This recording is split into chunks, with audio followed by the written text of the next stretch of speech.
Hi అండి, welcome back to Lucky's kitchen world. అందరూ బాగున్నారా? నేను కూడా చాలా బాగున్నాను. మీరందరూ కూడా బాగుండాలని మనస్ఫూర్తిగా కోరుకుంటున్నాను. ఇంకా మన వీడియోస్ ఎవరైనా కొత్తగా చూస్తున్నట్లయితే ప్లీజ్ లైక్ చేయండి. అలాగే మన ఛానల్ని సబ్స్క్రైబ్ చేసుకుని సపోర్ట్ అయితే చేయండి. మీ సపోర్ట్ ఎప్పుడూ ఇలాగే ఉండాలని మనస్ఫూర్తిగా కోరుకుంటున్నాను. ఇంకా మన వీడియోస్ని సపోర్ట్ చేస్తూ ప్రతి వీడియోకి కమెంట్ పెడుతున్న వాళ్ళు ప్లీజ్ ఈ వీడియోకి కూడా ఒక లైక్ ఇచ్చి కమెంట్ అయితే చేసేయండి. ప్లీజ్ లైక్ చేయడం అస్సలు మర్చిపోవద్దు. మీ ప్రతి లైక్ ఒక సపోర్టర్ లెక్క అనుకుంటానండి.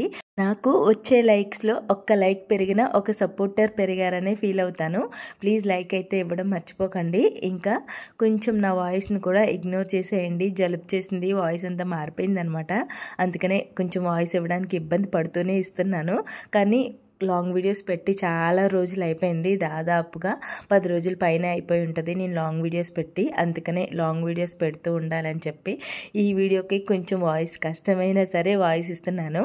ఇంకా ఇది వచ్చేసి ఎప్పటి వీడియో అంటే రాఖీ పౌర్ణమి రోజు వీడియో అనమాట. శనివారం రోజు వీడియో అండి. ఆ రోజు సరదాగా వ్లాగ్ తీద్దామని స్టార్ట్ చేశాను. అనుకోలేదు తీద్దాము అని చెప్పి, కానీ అప్పటికప్పుడు అనిపించింది వ్లాగ్ తీయడం అయితే స్టార్ట్ చేశాను. వరలక్ష్మి పూజ మర్నాడు కదా, నాకైతే పూజ చేసుకోవడానికి లేదు కాబట్టి నార్మల్గానే లేచి ఇంట్లో పనులన్నీ చేసుకొని ఇంకా పిల్లలకి కూడా స్నానాలు అవి చేయించేసిన తర్వాత నేను కూడా ఫ్రెష్ అయిపోయి, పూజ అయితే ఏం లేదండి ఇంట్లో చేసుకోకూడదు కదా, నేనైతే ఇంట్లో పూజ చేసుకొని రోజుల్లో దేవుడి గది గడియ పెట్టేస్తాను. లేకపోతే పిల్లలు లోపలికి బయటికి వెళ్తూ దేవుడి దగ్గర సామాన్లన్నీ ముట్టుకుంటారు కదా అని చెప్పి 5 days కూడా దేవుడి గదికి గడియ పెట్టేస్తాను. మా హస్బెండ్ మటుకు ఉదయం స్నానం చేసి ఎవరిని ముట్టుకోకుండా వెళ్ళి దేవుడి గది క్లీన్ చేసేస్తారు తప్పితే దేవుడి దగ్గర సామాన్లు ఏమి ముట్టుకోరు. దేవుడి గది శుభ్రంగా క్లీన్ చేసేసి మళ్ళీ గడియ పెట్టేస్తారు. అలా 5 days అయిన తర్వాత దేవుడి గది ఇల్లు మొత్తం అంతా శుభ్రం చేసుకున్న తర్వాత అప్పుడు పూజ చేసుకోవడం స్టార్ట్ చేస్తాను. ఆ రోజుకైతే 4th day నేనైతే పూజ చేసుకోలేదు. నార్మల్గా రాఖీ పౌర్ణమికి చాలా బాగా ఇంట్లో పూజ చేసుకుని పిల్లలకి రాఖీ కట్టిస్తాను. చాలా బాగా చేసుకుంటాము. కానీ ఆ రోజు అయితే కుదరలేదనమాట. బాగా చేసుకుంటాము అంటే మా చిన్నప్పటి నుంచి కాదండి, లక్కుడు పుట్టిన తర్వాత నేనైతే ఇలా సెలబ్రేట్ చేసుకోవడం స్టార్ట్ చేశాను అనమాట. మా చిన్నప్పుడు రాఖీ పౌర్ణమి అంటే పెద్దగా ఏముండేది కాదండి. స్కూల్కి వెళ్ళే ముందు రాఖీ కట్టేసే వాళ్ళం మా తమ్ముడికి. మా తమ్ముళ్ళు ఇద్దరు ఉన్నారు కదా, వాళ్ళిద్దరికి రాఖీ కట్టేస్తే 5 rupees 5 star చాక్లెట్ ఇచ్చేవారు. అది పట్టుకొని స్కూల్కి వెళ్ళిపోయే వాళ్ళం అంతే. పెద్ద హడావుడి ఏమి ఉండేది కాదు. అప్పట్లో పెద్ద కట్టాలి అన్నంత ఇది కూడా ఉండేది కాదనమాట. ఇప్పుడు అంటే బాగా రాఖీ పౌర్ణమి అంటే బాగా జరుపుకుంటున్నారు. అది కూడా చాలా మంచిదండి. రాఖీ పౌర్ణమి, రక్షాబంధన్, మనం కట్టే రాఖీయే వాళ్ళని సదా రక్షించి కాపాడుతుంది అనే ఒక నమ్మకం అనమాట. మన ప్రేమే వాళ్ళకి రక్షగా కాచి కాపాడుతుంది అని నమ్ముతామన్నమాట. ఇంకా నేనైతే ఇక్కడ ఉప్మా చేస్తున్నాను. ఫస్ట్ అయితే లక్కుడిని మా వాడిని రెడీ చేస్తాను అనమాట. ఇంకా రాఖీలు కూడా రెడీ చేసేసి ఒక పక్కన అయితే పెట్టేశాను. నార్మల్గా పూజ చేసుకుంటే ఇంట్లో పూజ చేసుకొని పాయసం కూడా కాస్తాను. పిల్లలిద్దరిని దేవుడికి దండం పెట్టుకోమని అప్పుడు రాఖీ కట్టిస్తానమాట. కానీ ఇంకా ఆ రోజు పూజ చేసుకోవడానికైతే లేదు కదా, అందుకే నార్మల్గా రెడీ చేసేసి టీవీ దగ్గర అయితే కూర్చోబెట్టాను. మా వాడికే కాదండి, ఇంకా 5 అన్నయ్యలకి రాఖీ కడుతుంది. మొత్తం 6 అన్నయ్యలకి రాఖీ కడుతుంది అనమాట లక్కోడు. ఫస్ట్ అయితే మా వాడు కదా, తర్వాత మా పండుగాడు అనమాట. వాడే వచ్చేవాడు ప్రతి సంవత్సరం ఇక్కడికి, కానీ ఈ సంవత్సరం మేమే వెళ్తున్నాం అనమాట. ఈవినింగ్ అయితే వెళ్తాము. తర్వాత ఇంకో 4 ఎవరంటే మా తోటికోళ్ళ పిల్లలిద్దరు, ఇంకో 2 మా ఇంటి పక్కన అత్తయ్య గారు వాళ్ళ మనవలు అనమాట. అంటే నైబర్స్ ఉంటారు కదా, వాళ్ళ పిల్లలు, వాళ్ళిద్దరు అనమాట. మా ఈదులో 5 అన్నయ్యలకి ఒక్క చెల్లెలండి. అందుకని ఈ 5కి కడుతుంది. మా వాడితో కలిపి 5 అనమాట. మా తోటికోళ్ళ పిల్లలిద్దరు, ఇంకా ఇటుపక్క పిల్లలిద్దరు, ఇంకా మావాడనమాట. మావాడితో కలిసి 5 అన్నయ్యలకి ప్రతి సంవత్సరం రాఖీ కట్టిస్తాను. అలా కట్టించడం వల్ల మా లక్కోడి చేత వాళ్ళు కూడా చాలా హ్యాపీ ఫీల్ అయిపోతారు. మా చెల్లి రాఖీ కట్టింది, మా చెల్లి రాఖీ కట్టింది అని చెప్పి చాలా హ్యాపీ ఫీల్ అవుతారు. అందుకని చెప్పి అందరికీ రాఖీ కట్టిస్తాను అనమాట. ఇంకా రాఖీలు అయితే అన్ని ప్లేట్లో పెట్టేసి చాక్లెట్స్ అయితే తెప్పించాను. డైరీ మిల్క్ చాక్లెట్స్ అయితే తెప్పించాను.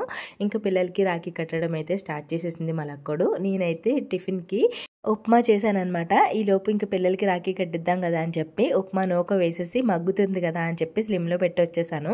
ఇంకా ఇక్కడ పిల్లలకి అయితే రాఖీ కట్టిస్తున్నాను. ఫస్ట్ అయితే మా వాడికి అయితే రాఖీ కట్టేసింది. రాఖీ కట్టి చాక్లెట్ అయితే తినిపిస్తుంది అనమాట. స్వీట్ ఏదైనా తినిపించాలి కదా, నార్మల్గా పాయసం కాస్తాను, ముందు రోజే కాసానని చెప్పి ఇంకా పాయసం అయితే కాయలేదనమాట. చాక్లెట్స్ తెప్పించేసి చాక్లెట్టే పెట్టేమన్నాను.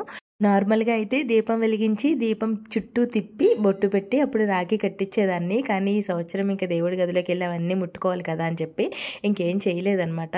నార్మల్గా బొట్టు పెట్టించేసి రాఖీ కట్టించేశాను. మా వాడికి కట్టిన తర్వాత వరుసగా అందరూ రాఖీలు కట్టించేసుకున్నారు. మా తోటికోళ్ళ పిల్లలు ఇంకా మా పక్కింటి వాళ్ళ పిల్లలు అనమాట, వాళ్ళు కూడా వచ్చి రాఖీ కట్టించేసుకున్నారు. అందరికీ రాఖీ కట్టేసిన తర్వాత పిల్లలైతే సరదాగా కొంచెం సేపు ఆడుకున్నారనమాట. ఇంక మేమైతే టిఫిన్ తినేసి బయటికైతే వెళ్ళాలి. మా హస్బెండ్ రాఖీ కట్టించుకోవడానికి వెళ్ళాలి. ఈ సంవత్సరం నేనైతే రాఖీ కట్టట్లేదు. మా తమ్ముళ్ళు అయితే ఇద్దరు అవైలబుల్లో లేరండి. ఎవరో ఒకరు ఉండేవారు, ప్రతి సంవత్సరం ఒకరు కాకపోతే ఒకరు ఉండేవారు. కానీ ఈ సంవత్సరం అయితే ఇద్దరు అవైలబుల్లో లేరనమాట. అంటే దగ్గరలో లేరు. ఒకరు హైదరాబాద్, ఇంకొకరు చెన్నైలో ఉన్నారు. ఇంకా వాళ్ళు రావడానికి కుదరలేదు, మేము వెళ్ళడానికి కుదరలేదు. అలా అయిపోయిందనమాట. ఇంకా జాబులు అవి చేసుకోవడం, ఇంకా కొంచెం రెస్పాన్సిబిలిటీస్ పెరిగిన తర్వాత రావడం అది కుదరదు కదండి. ఇంకా వాళ్ళని ఇబ్బంది పెట్టడం ఎందుకులే అని చెప్పి ఫోన్ చేసి విష్ చేసేసాను. ఏదైతే ఏముంది, మన బ్లెస్సింగ్స్ వాళ్ళకు ఉండాలి. కానీ రాఖీ కట్టినా కట్టకపోయినా మా బ్లెస్సింగ్స్ ఎప్పుడూ వాళ్ళకు ఉంటాయి. ఇంకా ఇక్కడ వచ్చేసి మా లక్కోడు రాఖీ కట్టడం అయితే అయిపోయిందనమాట. లాస్ట్ బుజ్జి అన్నయ్య, వీడైతే మా తోటికోళ్ళు చిన్న కొడుకు అనమాట. రాఖీ కట్టేటప్పుడు తెగ సిగ్గుపడిపోతున్నాడు వీడియో తీస్తున్నానని చెప్పి. ఇక్కడ మా లక్కోడు మామ అంటుందంతే వాళ్ళ డాడీయే కట్టేస్తున్నారనమాట రాఖీ. ముళ్ళు వేయడం రాదు కదండి, అందుకని చెప్పి చెయ్యి పెట్టి అలా ఒక ముడి వేయిస్తున్నారు, తర్వాత ఆయనే వేసేస్తున్నారనమాట. పంతులు గారు మంత్రాలన్నీ చదివేసి మామ అనుకోమంటారు కదా, అలాగా మా రక్కోడి చేత రాఖీ ఎలా పట్టుకునించి తర్వాత ఆయనే వేసేస్తున్నారు. పిల్లలైతే చాలా హ్యాపీ ఫీల్ అయ్యారు. రాఖీ కట్టించుకోవడం ఏదో పెద్ద అన్నయ్యలు మేము అన్నయ్యలం అన్నట్టు ఫీల్ అయ్యారనమాట. లక్కోడు ఇంతకీ ఎంత వసూలు చేసింది వాళ్ళ అన్నయ్యల దగ్గర నుంచి అని కామెంట్ చేస్తున్నారు. వసూలు చేయడం అయితే ఏమి లేదు, వాళ్ళకి నచ్చిన గిఫ్ట్ వాళ్ళు తెచ్చారనమాట. పెన్సిల్స్, చాక్లెట్స్ అలా తెచ్చారనమాట. మా వాడైతే డ్రెస్ కొనిచ్చాడండి. నార్మల్గా అక్కడ డబ్బులు ఇప్పించేసాను. కానీ పట్టు పరికిణి జాకెట్ అయితే కొన్నాను. వాడు దాచుకున్న డబ్బులతో. ఎలా అంటే సంవత్సరానికి దాచుకున్న డబ్బులు ఎంతైనా ఒక 600 అయినా 500 అయినా ఇంకో 500 వేసి 500 అయిందనుకోండి, ఇంకో 500 వేసి మా అక్క వాళ్ళ అమ్మాయికి లక్కోడికి ఇద్దరికి చెరుకో 500 లాగా ఇప్పిస్తానమాట. 1000 రూపీస్ అయితే చేస్తాను. నేను మిగతా డబ్బులు అయితే వేస్తాను. వాడు దాచుకున్న డబ్బులు ఎన్నైనా కానీ మిగిలిన డబ్బులు వేసి నేనైతే చెరుకో 500కి ఏదైనా గిఫ్ట్ కొనడమో లేకపోతే డబ్బులు ఇచ్చేయడమో అలా చేస్తామన్నమాట. ఈసారి లక్కోడికి అయితే పూజకి కడదాం కదా అని చెప్పి పట్టు పరికిణి జాకెట్ అయితే తీసానండి. స్టిచ్చింగ్ ఇచ్చేసాను నేను, టైం లేదు కదా ఈ వారం పూజ చేసుకోవడానికి, మళ్ళీ లేట్ అయిపోతుందా, టైంకి ఇస్తుందో ఇవ్వదో అని చెప్పి మా అత్తయ్యకి అయితే ఇచ్చేసాను అనమాట కుట్టేమని. అందుకే ఇక్కడ గిఫ్ట్ కింద ఇవ్వలేకపోయాను, డబ్బులు ఇప్పించేశాను. ఇంకా రాఖీ కట్టడం అయిపోయిన తర్వాత పిల్లలైతే కొంచెంసేపు అలా బయట వరండాలో ఆడుకున్నారు. ఇంకా మేమైతే టిఫిన్ పెట్టుకుని తినేసామన్నమాట. మా లక్కోడైతే వద్దని చెప్తుంది. ఉప్మా అంటే చాలా ఇష్టం, కానీ ఈవేళ ఆటల్లో పడిపోయి నాకు వద్దమ్మా అని చెప్పి ఆడుకుంటుంది. ఇంక మేము తినేసి కొంచెం కాఫీ కూడా పెట్టుకుని తాగేసామంటే ఒక పని అయిపోతుంది. ఇంకా టిఫిన్ తినేసిన తర్వాత కాఫీ అయితే పెట్టేస్తున్నాను. నార్మల్గా అయితే కాఫీ పొద్దున్నే తాగేస్తాను. కొంచెం హాట్ వాటర్ తాగిన తర్వాత ముందు కాఫీయే పెట్టుకుంటాను, తర్వాతే టిఫిన్ తింటాను.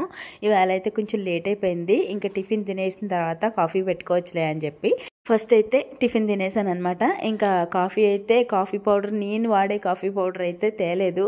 ఇక్కడ ఊళ్ళో మాకు ఇవే దొరుకుతాయి, బ్రూ దొరుకుతాయి. నేనైతే సన్ రైజెస్ వాడతానండి. ఇక్కడ మాకు ఊళ్ళో సన్ రైజెస్ దొరకవు అనమాట. ఎప్పుడైనా అయిపోతే అవి ఆ ఊళ్ళో బ్రూ దొరుకుతాయి అనమాట, అవే తెప్పించుకుంటాను. కాఫీ అయితే మానమాట. ఎందుకో బ్రూ టేస్ట్ మారిపోయినట్టు అనిపిస్తుంది. సన్ రైజెస్ తాగేదాన్ని కాదు, ఫస్ట్లో బ్రూవే తాగేదాన్ని, బ్రూ కాఫీ పౌడర్ తాగేదాన్ని. తర్వాత సన్ రైజెస్లోకి వచ్చాను అనమాట. సన్ రైజెస్ టేస్ట్ బాగుంటుంది. ఈ బ్రూ ఎందుకో కొంచెం తగ్గినట్టు అనిపించింది. మరి అందరికీ అలా అనిపిస్తుందో నాకు అనిపిస్తుందో తెలియదు, కానీ నాకు ఎందుకో అంత టేస్ట్గా అనిపించట్లేదు అనమాట. అందుకే పెద్ద ఎక్కువ ఏం తాగలేదు, ఏదో నామశాస్త్రానికి తాగానంతే. కాఫీ తాగకపోతే మళ్ళీ అదే కాఫీ తాగలేదు అని పీకుతుందని చెప్పి కొంచెం తాగేసి మేమైతే బయలుదేరిపోయాము. ఎక్కడికి అంటే మా హస్బెండ్ వాళ్ళ మేనమామ ఇంటికి అనమాట. మేనమామ ఇంటికే, మేనత్త కాదు. మేనత్త అంటే మళ్ళీ రిలేషన్ మారిపోతుంది. మేనత్త అంటే మా హస్బెండ్ వాళ్ళ నాన్నగారు రిలేషన్ వస్తుంది. మేనమామ అంటే మా హస్బెండ్ వాళ్ళ అమ్మగారు రిలేషన్ వస్తుంది అనమాట. మా హస్బెండ్ వాళ్ళ అమ్మగారు తమ్ముడు ఇంకా వాళ్ళ వైఫ్ అనమాట. వాళ్ళ ఇంటికి అయితే వెళ్ళాము. లక్కోడైతే వెళ్ళిన వెంటనే ఆటలు స్టార్ట్ చేసేస్తుంది. ఇల్లంతా గిరిగిరా తిరిగేస్తూ దానికి నచ్చింది తీసుకుంటూ ఆడుకుంటూ ఉంటుంది. అస్సలు ఏమనరనమాట. వాళ్ళు చాలా ఇష్టంగా చూసుకుంటారు. లక్కోడిని అయితే బాగా ఇష్టంగా చూసుకుంటారనమాట. చాలా చాలా ఇష్టంగా చూసుకుంటారు. ఇంకా ఇక్కడ మా చిన్నమ్మ గారు అయితే మా ఆయనకి రాఖీ కడుతున్నారు. మాకు ఆడపడుచులు లేరండి. ఇద్దరు అబ్బాయిలే అనమాట. వచ్చేవాళ్ళు వెళ్ళేవాళ్ళు కూడా ఎవరు లేరు. అదే ఒక ఆడపిల్ల ఉందనుకోండి ఇంటికి, అమ్మని చూడడానికి లేకపోతే అన్నయ్యని చూడడానికి అని చెప్పి ఎప్పుడో ఒకప్పుడు కనీసం సంవత్సరానికి ఒక్కసారైనా వస్తూ వెళ్తూ ఉంటుంది కదా, అలా వచ్చేవాళ్ళు ఎవ్వరు లేరు అనమాట. మా అత్తయ్య గారు చనిపోయిన తర్వాత మాకు మేమే అయిపోయాము. వచ్చేవాళ్ళు ఎవరైనా ఉంటే ఎప్పుడైనా వస్తే వీళ్ళే వస్తారు, చిన్నమ్మగారు చిన్నాన్నగారు వస్తారనమాట. నాకు చాలా చాలా క్లోజ్ అంటే వీళ్ళేనండి. నేను చాలా వీడియోస్లో కూడా చెప్పాను. నన్ను నా పెళ్ళి చూపులకి వచ్చినప్పటి నుంచి ఇప్పటి వరకు నాతో ఒక్కటే రిలేషన్, సేమ్ కూతురులా అంటే కూతురులాగే చూసుకున్నారు. అప్పటి నుంచి ఇప్పటి వరకు మా మధ్య ఎటువంటి భేదాలు రాలేదు, ఎటువంటి గొడవలు కూడా రాలేదు. అప్పటి నుంచి ఇప్పటి వరకు ఒక మాట అనుకున్నది లేదు. ఏదైనా నేనే కోపమించడమే తప్ప వాళ్ళు కోపంగా అన్న మాట ఎప్పుడూ లేదనమాట. నేను కోపమించినా కానీ వాళ్ళే వచ్చి మాట్లాడతారు. అలా ఉంటుంది అనమాట మా రిలేషన్. చాలామందికి అత్తూరు సైడు ఇలా ఉండదు రిలేషన్, కానీ నాకు అలా కాదండి. ఈ చిన్నమ్మగారు చిన్నాన్నగారు అయితే చాలా చాలా బాగా చూసుకుంటారు. తల్లి లేని పిల్ల అని చెప్పి నిజంగా వాళ్ళ సొంత బిడ్డలాగా చూసుకుంటారనమాట. వాళ్ళకి ఆడపిల్లలు లేరు, ఇద్దరు అబ్బాయిలే అనమాట. అందుకని నన్ను కూతురులాగా చూసుకుంటారు, కూతురు కన్నా ఎక్కువగానే చూసుకుంటారు. ఇప్పుడు కొంతమంది అనుకుంటారు ఏం పెట్టి కార్చేయర్లే, ప్రేమే కదా ఎవరైనా చూపించేస్తారని చెప్పి. ప్రేమ చూపిస్తే చాలండి, నాకేమీ పెట్టక్కర్లేదు, అదొక్కటి చాలు, అదొక్కటి వీళ్ళు నాకు ఇస్తారు. అందుకనే నేను వీళ్ళని వదలను అనమాట. ఇంకా చిన్నమ్మ గారికి కూడా అన్నదమ్ములు లేరు, అందుకని నేనే మా ఆయనకి కట్టండి, మా ఆయనకి కూడా అక్క చెల్లెళ్ళు ఎవరు లేరు కదా, మీరు కూడా అక్క వరసే కదా అవుతారు. మేనత్త అయినా కానీ ఏజ్లో చిన్న ఆవిడే, పెద్ద ఆవిడేం కాదు కాబట్టి మీరు కూడా అక్క వరసే కదా అవుతారు అని చెప్పి, అందులోనూ మా అత్తయ్య గారిని చిన్నమ్మగారు అని పిలుస్తారనమాట. ఆ వరుస చూసుకున్న తమ్ముడు వరసే కదా అవుతారు. మీ కూతుర్ని మీ తమ్ముడికి ఇచ్చి చేశాను అనుకోండి, అలాగా మీ తమ్ముడికి రాఖీ కట్టండి అని చెప్పాను అనమాట. లాస్ట్ ఇయర్ నుంచే స్టార్ట్ చేశారండి. నాకు కూడా చాలా హ్యాపీ అనిపించింది. పాపం మా ఆయనకి కట్టేవాళ్ళు ఎవ్వరు లేరు, రాఖీ కట్టేవాళ్ళు ఉంటే బాగుండేది అనుకున్నాను. లాస్ట్ ఇయర్ చిన్నమ్మగారు అయితే కట్టారనమాట. చాలా హ్యాపీ ఫీల్ అయ్యారు. ముందు మెయిన్ చిన్నమ్మగారు చాలా హ్యాపీ ఫీల్ అయ్యారు అలా కట్టమన్నందుకు. ఈ సంవత్సరం అయితే లాస్ట్ ఇయర్ అయితే భోజనానికి రాలేదు, ఈవినింగ్ టైంలో వచ్చి కట్టించుకుని వెళ్ళిపోయామన్నమాట. ఈ సంవత్సరం అలా కాదు, భోజనానికి రండి, భోజనం చేసి వెళ్దురు కానీ అని చెప్పి అడిగారనమాట. సరే త్వరగా వచ్చేస్తానులేండి, లక్కోడి చేత రాఖీ కట్టించేసి వచ్చేస్తామని చెప్పానమాట. ఇంకా వచ్చేటప్పటికి పాయసం కాసి రాఖీ పట్టుకుని రెడీగా ఉన్నారు వాళ్ళ తమ్ముడి కోసం. ఇంకా వచ్చిన వెంటనే రాఖీ అయితే కట్టేశారనమాట. స్వీట్ అయితే పాయసం చేశారు, పాయసం తినిపించేశారు. ఇక్కడ బ్లడ్ రిలేషన్ కాదండి, చాలా ప్రేమగా చాలా ఆనందంగా రాఖీ కట్టారు చిన్నమ్మ గారు.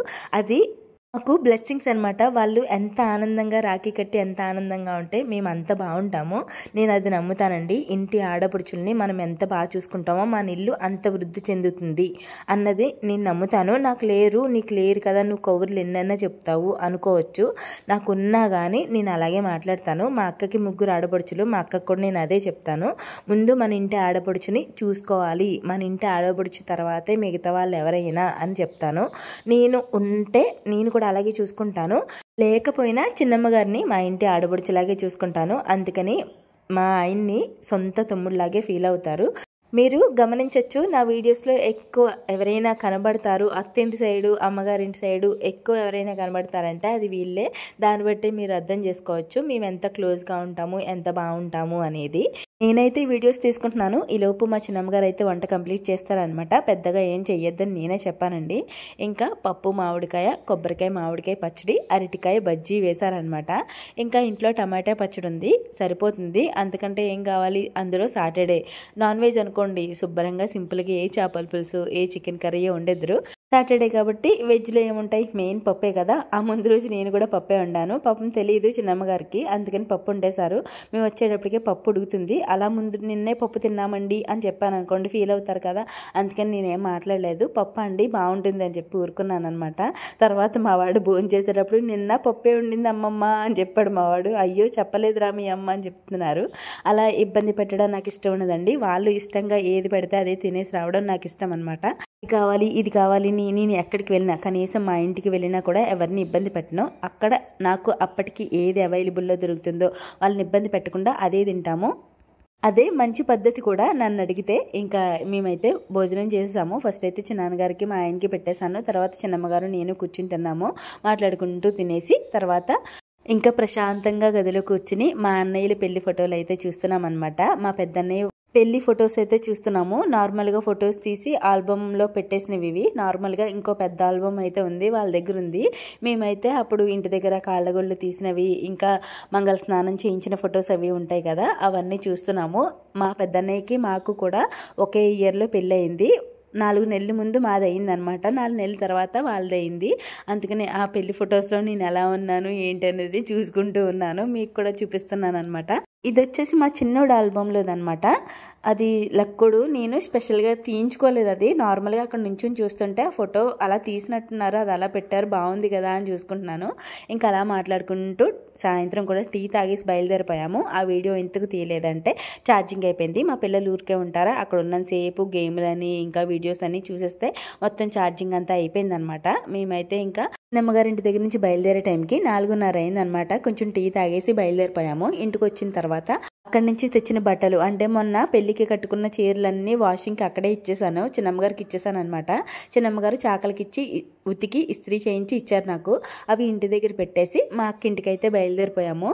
ఇంకా అక్క ఇంటికి వెళ్ళిన వెంటనే మళ్ళీ రాఖీ కట్టడం స్టార్ట్ అయిపోయింది అనమాట. ఇంక మా అక్క అన్ని రెడీ చేసి ఉంచేసింది. వెళ్ళిన వెంటనే ఫస్ట్ లక్కోడేమో మా పండుబాబుకి కట్టేసింది, మా హనీతల్లేమో మా బన్నిబాబుకి కట్టేసింది అనమాట. ఇద్దరు కట్టుకోవడం అయిపోయిన తర్వాత ఒకరికొకరు చాక్లెట్స్ తినిపించేసుకొని ఇంకా ఆటలు స్టార్ట్ చేశారు. ఇంకా వీళ్ళ ఆటలకి మనం అడ్డుకట్ట వేయలేమన్నమాట. వాళ్ళు ఆడుతూనే ఉంటారు, నేను అరుస్తూనే ఉంటాను. మా అక్క ఊరుకో చెల్లి ఇంకా ఆడుకొని వదిలే అని చెప్తూనే ఉంటుంది. ఇదైతే కామన్, ఎప్పుడు వెళ్ళినా వాళ్ళేమో అరుస్తూ గంతులు వేసేస్తూ ఆడుతూ ఉంటారు. ఎక్కడ పడిపోతారో అని చెప్పి నేనేమో అరుస్తూ ఉంటాను. వాళ్ళు ఏం పడర్లే, వాళ్ళు ఆడుకుంటారులే, వదిలే వాళ్ళని అని చెప్పి మా అక్క. అలా ఉంటుంది అనమాట మా మధ్య కాన్వర్జేషన్. ఇంకా మా అక్క నేనైతే కొంతసేపు కూర్చున్నాము. మా అక్క అయితే మా ఆయన వచ్చారు కదా, టీ అయితే పెట్టిచ్చేసింది అనమాట. ఇంకా మా ఆయన అయితే టీ తాగుతూ మా అక్క వాళ్ళ అత్తగారితో సోది మొదలు పెట్టేశారు. వాళ్ళిద్దరికీ భలే ఉంటుంది సంగీతం. మా అక్క వాళ్ళ అత్తగారు అలాగే మాట్లాడతారు, మా ఆయన కూడా అలాగే మాట్లాడతారనమాట. ఇద్దరికీ బాగుంటుంది సంగీతం. ఇంకా వాళ్ళ పని వాళ్ళు చూసుకుంటారు. వాళ్ళ మధ్యలోకి మనం వెళ్ళామనుకో బుర్ర తినేస్తారని చెప్పి మా అక్క నేను లోపలికి వచ్చేసామన్నమాట. వాళ్ళ కాన్వర్జేషన్ వాళ్ళకి జరుగుతూనే ఉంటుంది. వెళ్ళి లోపలికి రండి, ఏదైనా తిందురుగా రండి అనేదాకా అలా చెప్పుకుంటూనే ఉంటారనమాట. ఇంకా నేను వెళ్ళి ఏదైనా అన్నాను అనుకోండి, మా అబ్బాయి అని చెప్తారు. సర్లే ఇంక తల్లి కొడుకులకి సరిపోతుందిలే అని చెప్పి నేనైతే వెళ్ళను. ఇంకా లోపలికి వచ్చేసి మా అక్క నేను మాట్లాడుకుంటూ, నాకు కూడా టీ ఇచ్చింది, టీ తాగుతూ మాట్లాడుకుంటున్నాం అనమాట. ఇంకా పిల్లలు అయితే ఆడుకుంటున్నారు. డిన్నర్కి ఏం చేయని చెల్లి, పూరి చేద్దామా అని అడిగింది. పూరి వద్దక్క, మొన్నే చేశాను పూరి, చపాతీ చేసేద్దాము, ఉదయం చేసిన ఆలు కుర్మా కూడా ఉందంట, కూర కూడా ఉంది కాబట్టి సింపుల్గా చపాతీ చేసేసుకుంటే త్వరగా అయిపోతుంది అని చెప్పి ఇంకా చపాతీ చేసామన్నాను. చపాతీ పిండి అయితే కలిపేసింది. మా ఆయన అయితే వెళ్ళిపోతానని కంగారు పడుతున్నారు. ఆయన మట్టుకైనా చేసి ఇచ్చేద్దాము, మళ్ళీ వెళ్ళాక టిఫిన్ అది మళ్ళీ బయట ఎక్కడైనా తినేసి వెళ్ళడం ఎందుకులే అని చెప్పి చపాతీ అయితే చేసి ఫస్ట్ అయితే మా ఆయనకి పెట్టేశాను అనమాట. ఆయన అయితే బయలుదేరిపోతాను కంగారు పడుతున్నారని చెప్పి. అందులోనూ అప్పటికే 9 అయిపోయిందనమాట. రోడ్లు కూడా బాగాలేదు. ఇంకా ఇంటి దగ్గర మా దిల్లుగడికి అన్నం కూడా పెట్టాలి, చినుకులు కూడా పడుతున్నాయి, లేట్ మళ్ళీ ఎక్కువ వర్షం పడితే ఉండిపోవాల్సి వస్తుంది కదా అని చెప్పి ఆయనైతే కంగారు పడిపోతున్నారు. ఆగండి టిఫిన్ తినేసి వెళ్తురు అని చెప్పి ఆపి గబగబా చపాతీలు చేసేసి ఆయనకైతే పెట్టేశాను. ఆయన అయితే తినేసి బయలుదేరిపోయారనమాట. ఇంకా ఆలు కుర్మా అయితే ఉదయం కొంచెం ఉంది కదా, దాంట్లోనే ఉల్లిపాయలు చిరికిల కింద కోసేసి వేసేసి కొంచెం వాటర్, కొంచెం ఉప్పు, కారం వేసామన్నమాట. దాన్నే కొంచెం ఎక్కువ కర్రీలాగా చేసాము. ఇంకా బంగాళదుంప ముక్కల్లా ఉంటే నేనైతే వాటిని స్మాష్ చేసేసాను. కర్రీ అయితే చాలా బాగుంది. బయట చపాతీల్లోకి ఇస్తారు కదా, దాని మీద బాగుందనమాట. నాకు ఎందుకో బయట చపాతీలోకి ఇచ్చిన మిల్ మేకర్ కర్రీ ఉంటుంది చూసారా, అది అస్సలు నచ్చదు. అదే మనం ఇంట్లో చేసుకొనివ్వండి, చాలా బాగుంటుంది ఆ కర్రీ. ఇంకా మా ఆయన అయితే తినేసి వెళ్ళిపోయారు. తర్వాత మేము కూడా తినేసి మా బావగారు అయితే వచ్చేసారనమాట. మా బావగారు వస్తే చాలు లూడో అయితే ఆడుకుంటాము. ఇంకా లూడో ఆడుకుని పడుకునే టైంకి 10:30 అయిపోయింది. ఎప్పుడు అంతే, ఎప్పుడు వచ్చినా లూడో అయితే కంపల్సరీ ఆడుకుంటాము. నార్మల్గా అయితే మా బావగారు డబ్బులకి ఆడదామని చెప్తారు. మనం పిసిన కొట్టు బేరాలం కదా, నేను ఆడనండి డబ్బులకి, నార్మల్గానే ఆడతానని చెప్తాను. ఈసారి పిల్లలు కూడా ఆడుకున్నారనమాట. అలా అయిపోయింది ఆ రోజు. ఇంతే ఈ వీడియో. మళ్ళీ వీడియోలో కలుద్దాం. Thanks for watching. బాయ్.